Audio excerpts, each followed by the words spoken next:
अशहदु अन्ना मुहम्मदुर रसूलुल्लाह। अल्लाहु अकबर, अल्लाहु अकबर, अल्लाहु अकबर।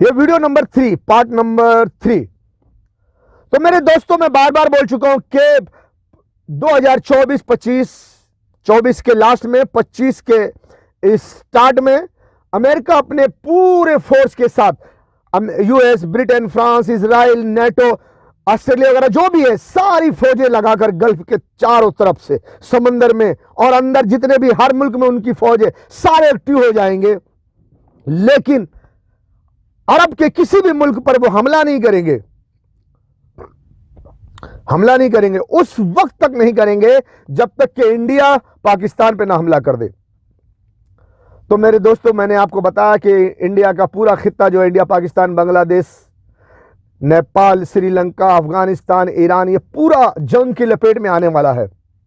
तो वजह सुन लो कि अरब को पूरा घेर के रखेंगे यूएस, ब्रिटेन, फ्रांस और इजराइल और नेटो, लेकिन हमला नहीं करेंगे।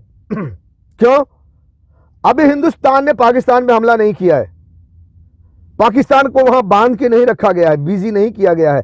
तो पहले हिंदुस्तान पाकिस्तान पे हमला करे, उसके बाद ये अमेरिका, ब्रिटेन, फ्रांस, इजराइल यहां पूरे अरब पर हमला करेंगे, एक एक कंट्री करके, उनके अपने डिजिटल माइंड के हिसाब से कि किस कंट्री पे पहला अटैक करना है।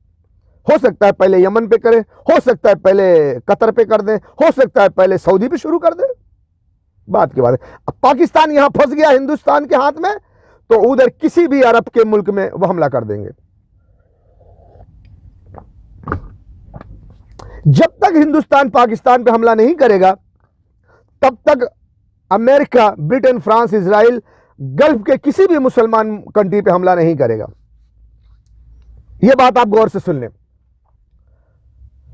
तो क्योंकि अगर हिंदुस्तान ने हमला नहीं किया और अमेरिका ने ब्रिटेन, फ्रांस, इजराइल, नेटो को लेकर अरब के किसी खित्ते पे हमला कर दिया और पूरे अरब वाले उठ गए, तो पाकिस्तान को बुलाएंगे, पाकिस्तान आजा भैया, हम तेरे को पैसे देंगे, ये देंगे, सब देंगे। कुत्ते की तरह टुकड़ा सूंघ के चले जाएगा। और पाकिस्तान है न्यूक्लियर पावर, और न्यूक्लियर पावर से अगर एक न्यूक्लियर पावर इजराइल में गिर गया, गजा, फिलिस्तीन तो वैसे भी मुसलमान मारे जा चुके हैं, कितने मारे गए हैं और कितने थोड़े बहुत बचे होंगे, उनकी क्या परवाह अभी। तो पूरा इजराइल भूल जाओ, पूरा इजराइल को भूल जाओ। ये डर है अमेरिका को। दुनिया के जाहिल लोग ये सोचते हैं यार अमेरिका सुपर पावर, पाकिस्तान से थोड़ी ना डरेगा। डर पाकिस्तान से अमेरिका को नहीं है, डर इजराइल को है। एक न्यूक्लियर इजराइल का खात्मा कर देगा, भले उसके आसपास के मुसलमान जाएं, हमेशा के लिए कैंसर की बीमारी खत्म हो जाएगी।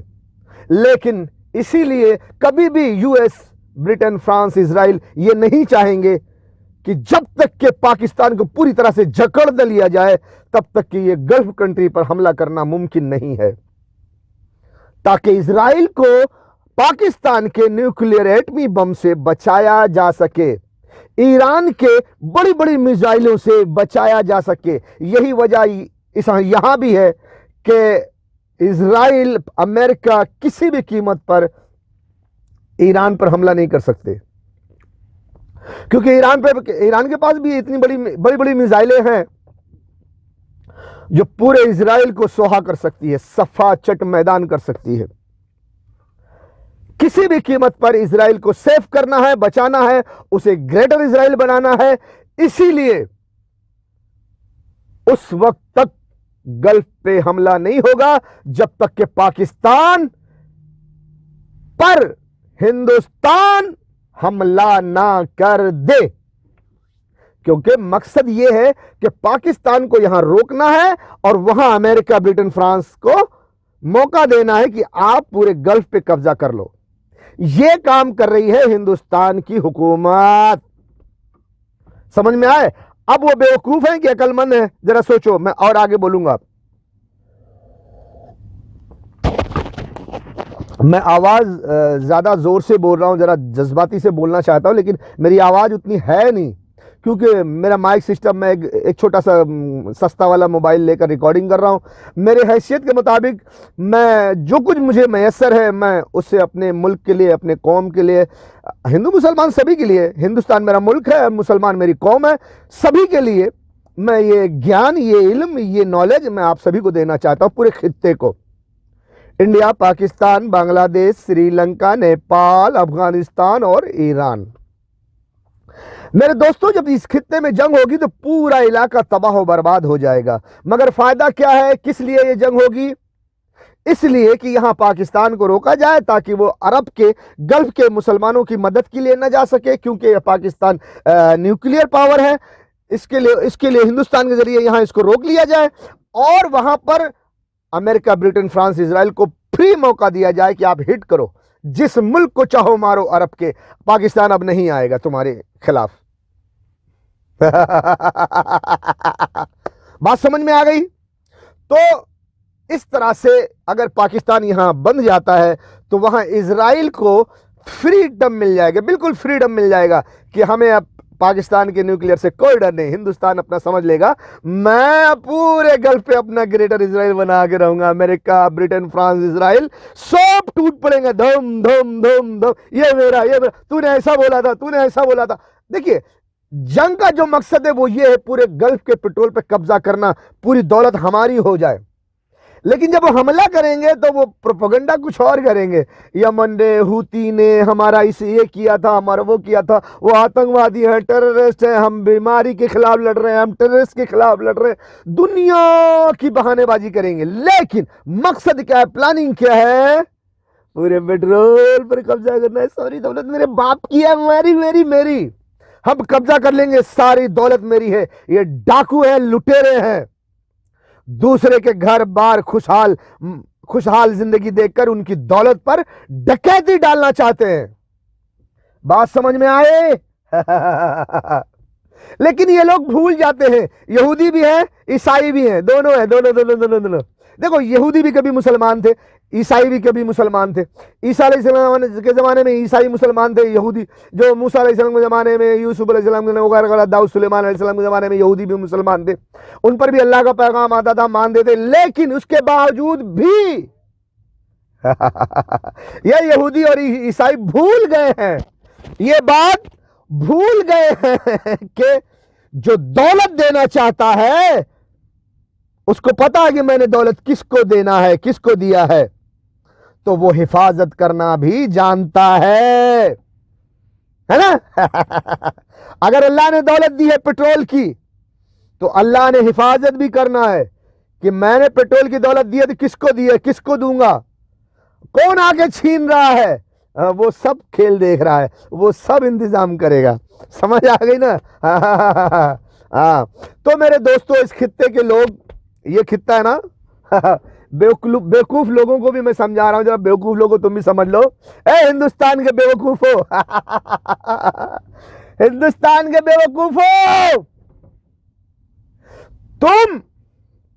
अभी मैंने एक दो पोस्ट देखा है, पोक को आजाद कराएंगे और पोक पे ऐसा करेंगे, हम अपना कश्मीर ले लेंगे, ऐसा वैसा। ये सब प्रोपेगेंडा है, ये सारा का सारा प्रोपेगेंडा है। मकसद ये है कि यहां पाकिस्तान का रास्ता रोको, पाकिस्तान को यहां हमला करके रोको, ताकि वो गल्फ की हिफाजत के लिए ना जाए। अभी गल्फ की हिफाजत के लिए नहीं जाएगा, वो पूरे गल्फ पे अमेरिका, ब्रिटेन, फ्रांस, इजराइल कब्जा कर लेंगे। हिंदुस्तान को क्या मिलेगा? ओल बाबू का घंटा ऐसे ऐसे ऐसे हिलाते रहेगा। क्या मिलेगा तुमको?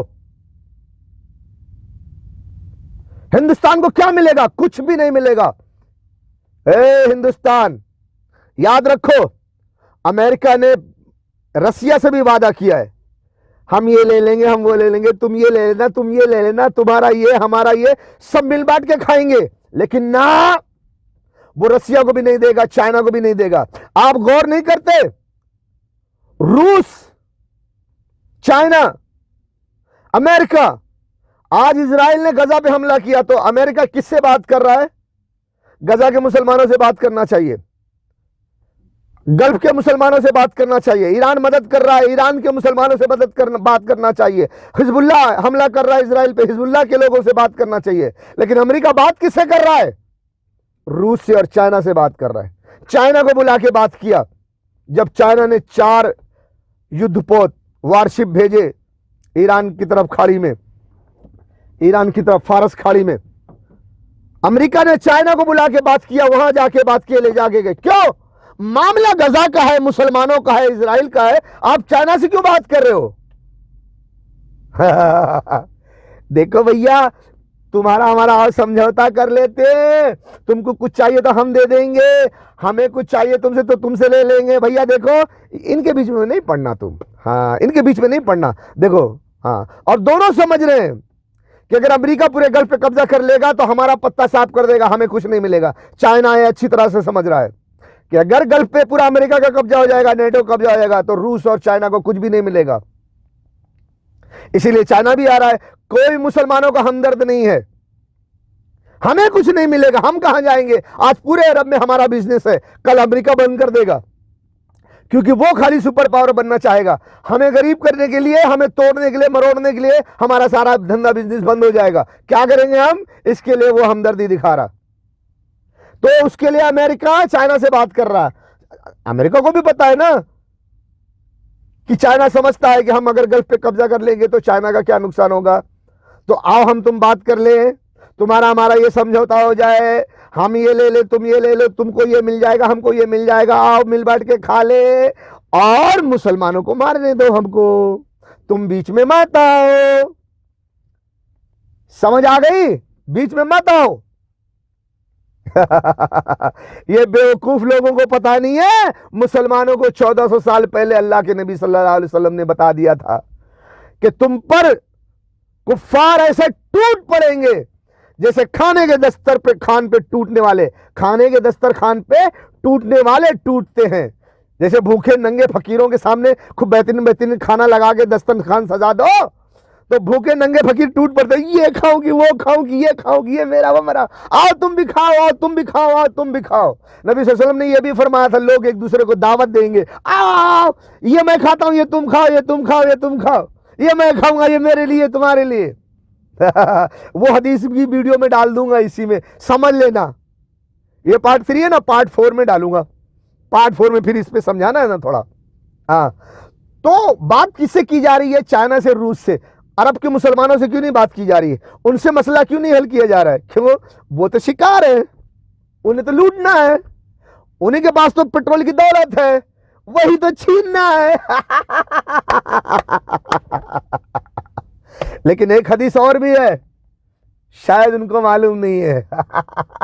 मुसलमानों को पता होगा, दरियाए फरात से सोने का पहाड़ निकलेगा, लेकिन उसमें कहा गया है?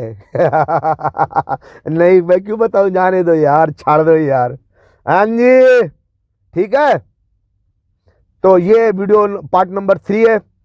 हम आपको वीडियो पार्ट नंबर 4 में बताएंगे कि नबी सल्लल्लाहु अलैहि वसल्लम की हदीस और वगैरह वगैरह। आगे बढ़ते हैं वीडियो नंबर 4 की तरफ। आओ ठाकुर आओ।